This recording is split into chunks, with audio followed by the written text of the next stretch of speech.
deadly massacre that we saw at the Pulse nightclub in Orlando. And it's just a sign, Pam, that this fight is quickly getting mired in election year politics.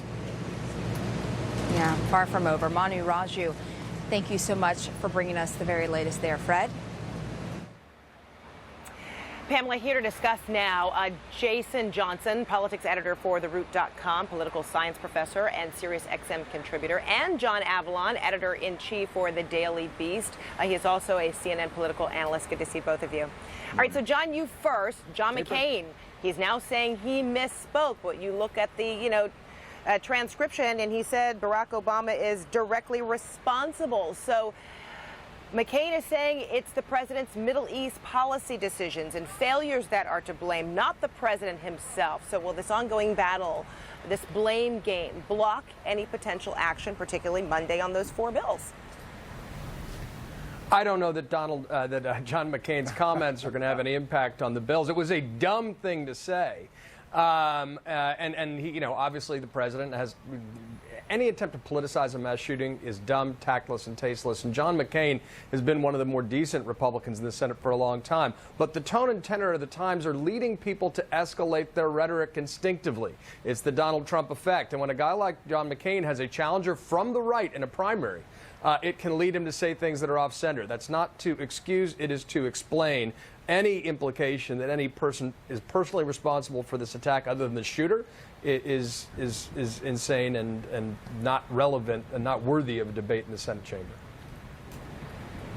And Jason, General Stanley McChrystal wrote a New York Times column today urging action on guns, and it reads in part, I'm quoting now, "One consequence of our leaders' inaction is that felons, domestic abusers, and suspected terrorists have easy access to firearms. Some opponents of closing these gaps in our laws will continue to argue that dangerous people will obtain guns in our country no matter what, and therefore that taking steps to make it harder for them is fruitless.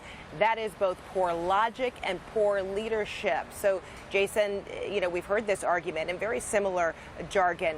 Will it resonate any differently coming from General McChrystal? It should, but I don't think it will. I mean, one of the things, Fred, that's really key to me is a year ago, we had the shooting in Charleston.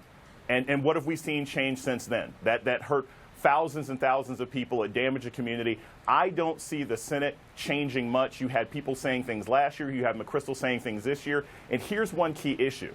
Even though background checks are something that Republicans and Democrats agree to, even though expanding background checks are something that Republicans and Democrats agree to, we still have these issues of the constitutionality of the no-fly list and whether or not it's a good idea to attach that to gun ownership. I say that while there's tons of plans out there, the idea of a not quite constitutional no-fly list also keeping you from being able to buy a gun, that takes us down a slippery slope that no one should be happy to vote for.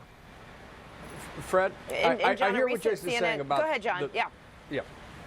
No, I hear what Jason's saying about the no-fly zone, but I do think it's a mistake to dismiss Monday's vote as not going anywhere. Cynicism passes for wisdom in Washington, but let's not forget that even in the wake of Newtown, 90% of Americans supported closing background check loopholes, and lobbyists and folks on the far right and some spineless Democrats ended up blocking that initiative. And most of those Democrats who were trying to protect their seats lost their seats anyway.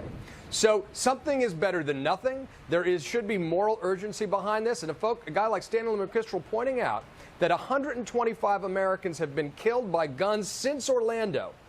Let's keep our focus not only on the mass shootings, but on the daily toll. Let's do something, and that should be a centerpiece of this election if folks fail to do that in the Senate. I agree, but I don't know if I believe they will. You don't? You feel fairly pessimistic?